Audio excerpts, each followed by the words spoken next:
I am the main man now, lad. People who want to dispute it can, but they know they're wrong now. Getting hype is one thing, but following through on it, that's another proposition entirely. And for this video, we're going to list off some big prospects in MMA who just never managed to live up to the hype. As always, if you guys enjoy the video, please be sure to let us know by giving it a like and hitting that subscribe button so you don't miss a thing. And now, without further ado, and ranked in no particular order, here are hype trains that got derailed in MMA. Paige VanZant. Paige VanZant managed to really make a name for herself in the early stages of her career. Paige VanZant is 5'4" and weighs a whopping 115 pounds, but we quickly found out there is one beast inside this girl next door. Well, that's it.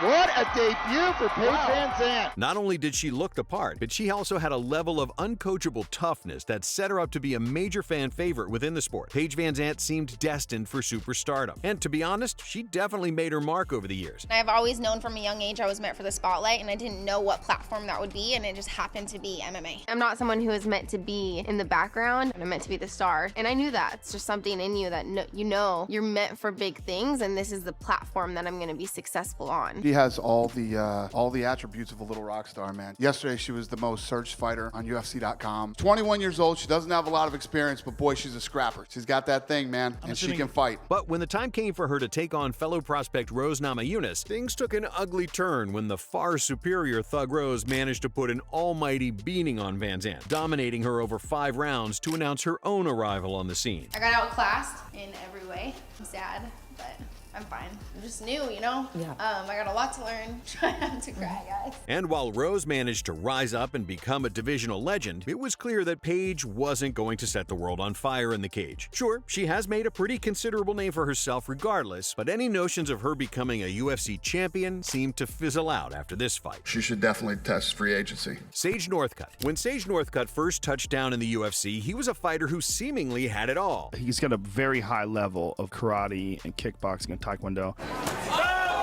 But then also ridiculous athleticism. Altogether, it's a nasty package. He's good at everything, and his athleticism is going to carry him so far. Super Sage was, and is, an incredible athlete who simply arrived in the UFC too early. Right now, I'm the youngest person in the UFC. I turned 19 in March. My goal is to be the youngest UFC champion in UFC history. I've always visualized this. I've always seen myself being able to fight in the UFC, and now here it is. I'm excited. And because of his look, his personality, and his clear athleticism, he was thrown into fights he simply was not ready for. People forget that Northcutt actually left the UFC on a 3-fight win streak, but his losses to Mickey Gall and Brian Barberina stood as conclusive proof that he was rushed into a position that he should have been slow-rolled into. You know, when I usually release somebody, I'm usually right. I wish him the best, and, you know, we let him go. Northcutt left the UFC and moved to ONE Championship, where, yet again, his career was mismanaged, as he was set up against the fearsome striker Cosmo Alessandre, who KO'd him stiff in the earliest exchange. People that want to grapple with him.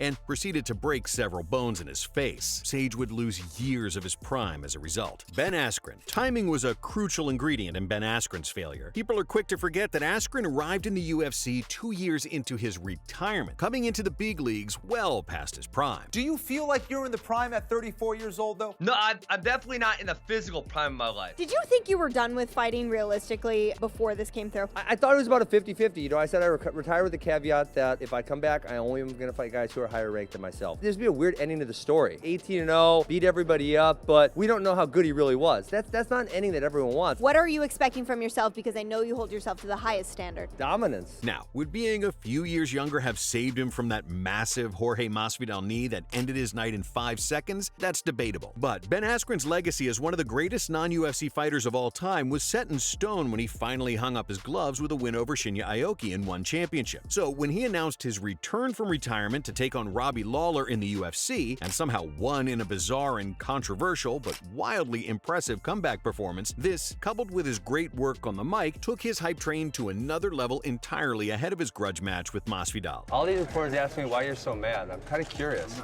You are mad. I don't like the dude. There's not too many people that I genuinely dislike. He's one of them. What's up, boss? I can't wait to break your face, baby. Woo! There is no way in God's green earth this guy could do anything to me. It's totally impossible. How do you beat him? Any way I want. How do you think? I dominate him whole time. His muscles aren't very big and his beard's pretty ugly. But besides that, I think it's going to be total domination. I'm happy I'm going to get paid to correct that mistake that has been Askren. But man, to say that he had a rough night at the office with that 5-second KO loss would be putting it lightly. I remember being in the cage with him. I don't really remember the flying knee. I was like, oh, I lost to George Masvidal. This freaking sucks. Unfortunately, his career was all downhill after that. Darren Till. The Darren Till story is a rather unfortunate one. At certain points, he looked like he was just a few small adjustments away from becoming the best welterweight on the planet. I want to be one of the best fighters ever to have lived in the sport of MMA. Darren Till seems like a star in the making. I mean, undefeated. He's got kind of that X factor, obviously. People don't know how good he is, and I think a lot of people in the UK are realising that we have another rising star. We have somebody that has the potential to go all the way. I will win that title. I know it. I know it. I know I'm a great, and I know I'm a champion. No one's going to get in my way to where I want to go. But in truth, he never did manage to hit the heights that he reached when he destroyed Donald Cerrone back in 2017. Whether it was his tendency to be totally inactive on the feet or his real lack of defensive wrestling, Till was found to be quite limited in fights against guys like Tyron Woodley, Derek Brunson, and in particular his recent loss to Dricus du Plessis, a frustratingly one-note fighter who earned more star power outside of the cage than actual solid victories in it. I'm on a bit of a losing skid at the moment, I really am. I'm in a step there in the octagon. I just can't seem to put things together. I think I'm gonna have a little bit of time off from the UFC, I don't know, and just rethink stuff. He would eventually request his release from the UFC to focus on other areas, so who knows how this saga will eventually play out. He did ask for his release, and we did release him. I don't know what his plans are for outside of the UFC, but obviously we wish him the best, and if he gets to a level where he thinks he's ready to come back to the UFC, yeah, we would probably do it. Hector Lombard. It might seem like ages ago now, but there was a time where Hector Lombard was once seen as one of the greatest fighters in the sport outside of the UFC. They're close to each other. Jay Silva. Oh, good left hand. The end is there. It's that is it. And a frankly insane 31-2-1 record had many experts picking him as a future champion. He had the skills, he was incredibly physical, and coming into the promotion's middleweight division, it was pretty clear that the champion Anderson Silva had better take note. We've been bugging you about Hector Lombard for a very long time. Even though he was sort of locked in with another organization, now he's here. UFC is the biggest organization in the world. I'm excited to fight for UFC. I always wanted. He's on a 25-fight win streak. He's got knockout power in both hands. He moves forward. He's an exciting fighter, and he fights a lot like Tyson. Unfortunately, his debut saw him lose pretty underwhelmingly to Tim Boetsch. Indeed, he did manage to score a few decent wins after that, but Lombard never came close to earning a title shot. And just 2 years after his UFC debut, he slumped into an 8-fight winless streak that eventually led him to retirement. Paddy Pimblett. Next up, we have another fighter who might not totally be out of the running just yet. Even from his earliest days in the UFC, it seemed like the hardcore fans of the sport never truly backed Paddy Pimblett to become anything more than a fun addition to the 155-pound roster. I'm infectious. I'm very polarizing. Some people love me, some people hate me, but you're gonna watch me fight. Sure, he commanded some real attention from the fans, but when it came to his performances inside the cage, he never really showed enough raw talent to suggest that he would ever break into the top 5 or even the top 10. But the fighting world as a whole truly caught up to Pimblett's limitations when he took on the veteran Jared Gordon. What do you have that Jared has not faced in the octagon? I'm just different. I've got weird striking, weird wrestling, and weird jiu-jitsu. I'm a little weirdo. Is your prediction first round stoppage? Yeah. I know what's going to happen. So what's going to happen? I'm going to drown him. It was a close fight, sure, but it was also pretty clear to see that Paddy the Batty was struggling. And when the judges still decided to award the decision his way, the fans very quickly smelled a robbery. It was 30-27 or 29-28 for Jared Gordon. Everyone in our building was like, damn, Paddy lost. They give him a Christmas gift. He clearly lost the fight. I looked at you like, what the f***? That didn't make any sense. I thought it was 2-1. I know for the fact that I won the fight. I don't care what anyone says, lad. He definitely lost 30-27. He's completely delusional, or it's a gimmick. If somebody tells me somebody has 6.5 minutes of control time on me, okay, yeah, maybe I could see how you would think that the other person won. You don't see that at all from any others. No. I don't. Pimblett has enough time to turn it all around, sure, but his limits as a fighter on a technical level are very, very clear. I know after that performance I've got I need to work on, and I'm going to work on it, and I'll come back an even better version of what I was tonight. Watch. Kevin Lee. The biggest question is, where does Kevin Lee fit into this? It's hard to pinpoint the exact moment that Kevin Lee's hype train truly came off the tracks, but after showing himself to be one of the most athletic, explosive, and dangerous 155-pounders in the sport, Lee was primed to finally break into the upper tiers at 155 pounds when he took on Tony Ferguson for the lightweight title. Look, Tony, I'm gonna you up. You know you gonna know who I am. He's just got everything that you look for in a really exciting young prospect that could be a superstar. I hope that you can take the power. I hope that you can take the speed. I see a lot of holes in this game. I think the UFC already had bigger plans for me. They already saw that I'm the future of this division, and I'm somebody that's gonna really go out there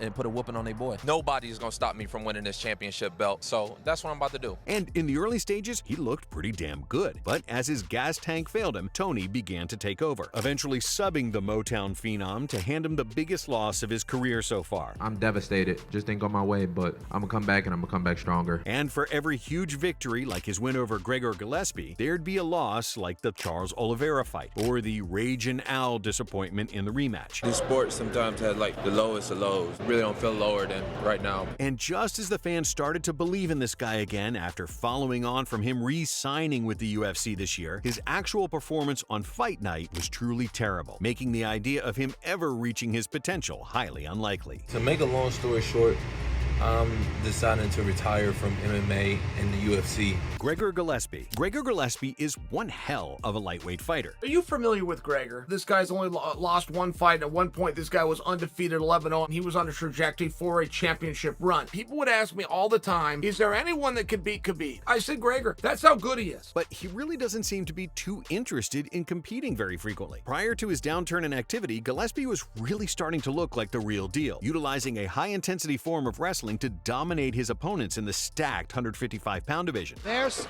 Gillespie's bread and butter right there. He's a very decorated wrestler. But then, on the biggest stage of his career, he ran into a prime Kevin Lee, got head kicked into oblivion, and disappeared for 2 years. I broke my jaw against Kevin Lee, so I had a 4 or 5 month layoff, and props to Kevin Lee on that, man. That was a beautiful combo. He then returned with an amazing comeback performance against Carlos Diego Ferreira in 2021 and hasn't been heard from since. His momentum was definitely hurt by that brutal KO against the Motown phenom, but it's hard to shake the feeling that Gillespie isn't too interested in continuing his career for other reasons. I have heard this about Gregor for 3 years now, that he will not take fights. The reason you see huge gaps in between Gregor's last fight and his next fight isn't because he's not getting called. He gets offered the fight and says no. As always, if you guys enjoyed the video, please be sure to let us know by giving it a like and hitting that subscribe button so you don't miss a thing. As always, thanks for watching. We'll see you in the next one.